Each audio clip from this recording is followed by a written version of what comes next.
So in the process of change, just be ready because you're going to feel uncomfortable a lot of the time. Now, the question is, do you want to stay there?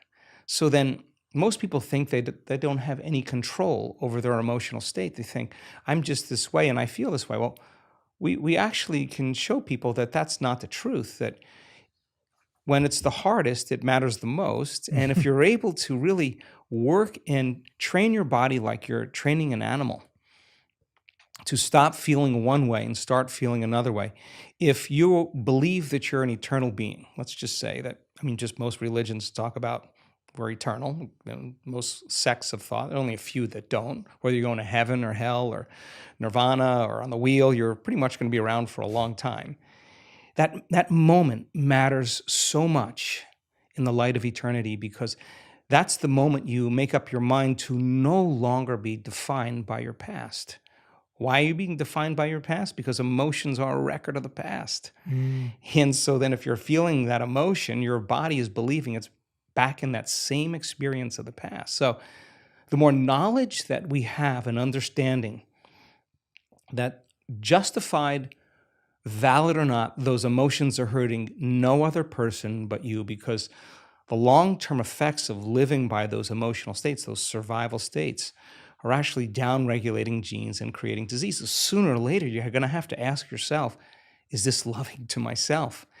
And forgiveness is just when you overcome the emotion, you take your attention off that person or that problem, and you're freeing yourself and you're freeing them. So people do the best with what they think is available. That's my belief. And if you're unaware that you can control your emotional states, you'll rely on something outside of you to do that, whether it's a computer game, whether it's a Netflix show, whether it's a drug, whatever it is that you need to make that feeling go away. You're dependent on your outer world. And I think that's a hypnosis. That's a conditioning. You teach people that you can actually regulate and change your emotional states. You give them the tools to literally step into a new future. So that process, of course, is extremely uncomfortable.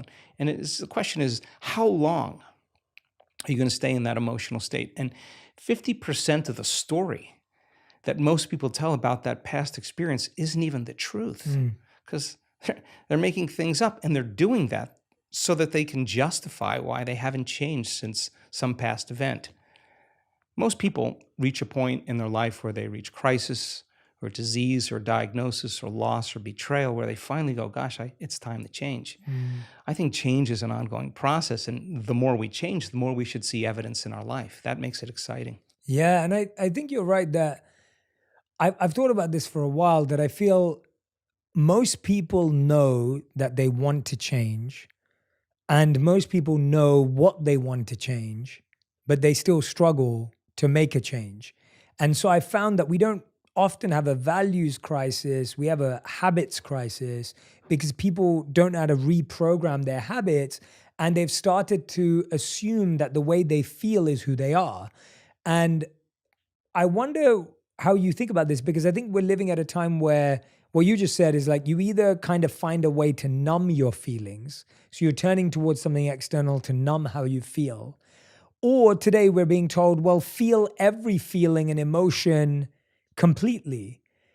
And then often we don't kind of get to the reprogramming phase. So I guess, how do you know how long to take a feeling seriously, effectively, and assessing it before you kind of take action on it? Feelings and emotions are the end product of past experiences, and we can remember experiences better because we can remember how they feel. The stronger the emotion we have to some experience in our life, the more altered we are inside of us.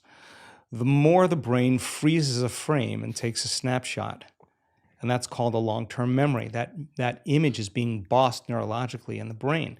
So then what most people don't know is that every time they remember that event, that trauma, that betrayal, that loss, whatever it is, they're producing the same chemistry in their brain and body as if the event is occurring. So what happens over time is that conditioning process conditions the body to literally live in the past. So if a person is living by the same familiar feeling every single day, whether it's guilt or unworthiness or pain or suffering or victimization or depression or whatever it is, it's so important for them to come right up against that emotional state because they're coming up against the known. The question fundamentally becomes, for that person. Is it possible then to feel a different feeling? Now, if you cannot feel a different feeling other than the feeling that you're used to feeling, it should tell you volumes about that feeling because it's going to influence your very same thoughts. So the research that we've done over and over again is that the only way you're actually going to reprogram your brain to work in your favor is you got to learn how to regulate your brain waves. And you know this, of course. Beta brainwave patterns are thinking brainwave patterns. It's the analytical mind. It's our critical facilities. We're in beta right now. We're aware of our bodies. We're aware of the environment. We're aware of time.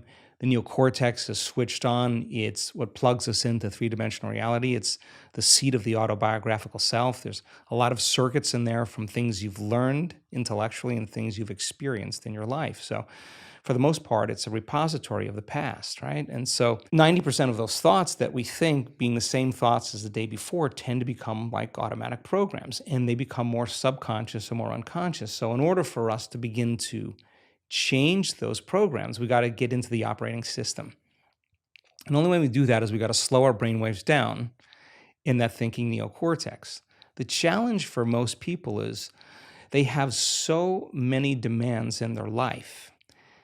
They have so many emotional responses to circumstances in their life that they're living in a state of stress and living in a state of survival. In a state of stress and survival, you don't close your eyes. You got to keep your eye on the ball. You got to keep your attention on the outer environment. So their brains tend to work in a higher brainwave pattern, a mid-range or high-level beta brainwave pattern. And that's like driving your sports car in first gear. It's a lot of energy for the brain. So learning how to regulate and slow your brain waves down is something that we've been very, very interested in. When you teach people how to do that, it could become a skill. And when the brain starts to relax and it moves into less of that chatter that takes place in your brain and more of kind of an imaginary state, the brain sees in pictures and images, it's more creative, we're moving into that alpha state. So now the door between the conscious mind and the subconscious mind opens up as we get beyond our analytical mind. And our analytical mind is actually what separates the conscious mind from the subconscious mind. So as you slow your brain waves down, you get into alpha, you're entering the operating system. And that's where you can rewrite a new program. That's where you can rehearse a new script. That's where you can begin to plan your behaviors in an intentional way.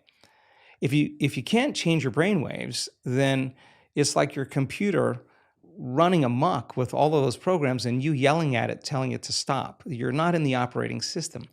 Some people can get to the point where they're so relaxed that the body's in a light sleep, and yet they're conscious and awake, and now they're in this theta brainwave pattern. And in theta, that's a hypnotic state. We're very suggestible to our thoughts. We're very suggestible to information in that state. And that state then is where we see the most change take place. And so the person can literally change from the inside out when they learn how to get into the operating system. You've just hit the nail on the head with the constant experience everyone has. I think, again, going back to what I was saying, that when we're trying to make a change, the thing that blocks us from making the change is usually stress. If I'm trying to be a kind, loving, compassionate person, but I'm stressed out, I'm likelier to be snappy and rude and condescending. If I'm trying to be healthier in my diet, but I'm stressed out or burnt out, I'm going to reach for the sugary food or the carbs and the fat. Like, that doesn't come from anything else but stress. To take away the feeling. To take away the feeling. Take away the feeling, right? Yeah. So let's get real clear, because I think it's important for people to understand when we're talking about stress and we're talking about living in survival. It's so important to name those emotions, because anger and frustration and control and hatred and envy and jealousy and insecurity and unworthiness and guilt and shame and suffering and depression, those are all derived. Those are emotions that are derived from the hormones of stress. And psychology calls those normal states of consciousness. Those are altered states of consciousness. Because in stress, the physiology is that we're knocked out of homeostasis. We're knocked out of balance because we're perceiving some threat, some danger, some emergency. And so the stronger the emotion you feel to whatever stressor there is in your life, the more you pay attention to it. And so in time, then, you have to keep your attention on all the important elements in your life. So you sit down to do a meditation, and when you're living in stress and you're living in survival, there's only 3 things that are important in that moment. Your attention is on your body because you got to preserve it. Your attention is on something in your environment. And what's in your environment? People, objects, things, places. And you're very preoccupied with time. And when you're in stress and you're in survival, the brain goes onto a default mode, and it's naturally trying to predict the next moment based on what it's learned in the past. And so as you always try to forecast the future based on your memory of the past, you can't be in the present moment, right? So, and yet our model of change, what we discovered is that the only way a person can change is when they get beyond their body, they get beyond all the elements of their environment, and they get beyond that predictable fusion of familiar past, and they sink into the present moment, which is the unknown. So if you can't do that because of the hormones of stress, most people will sit down and they'll say, okay, I'm going to close my eyes. I'm going to start this process where I'm going to rehearse how I'm going to be today. And they start thinking about their cell phone. They start thinking about all their emails.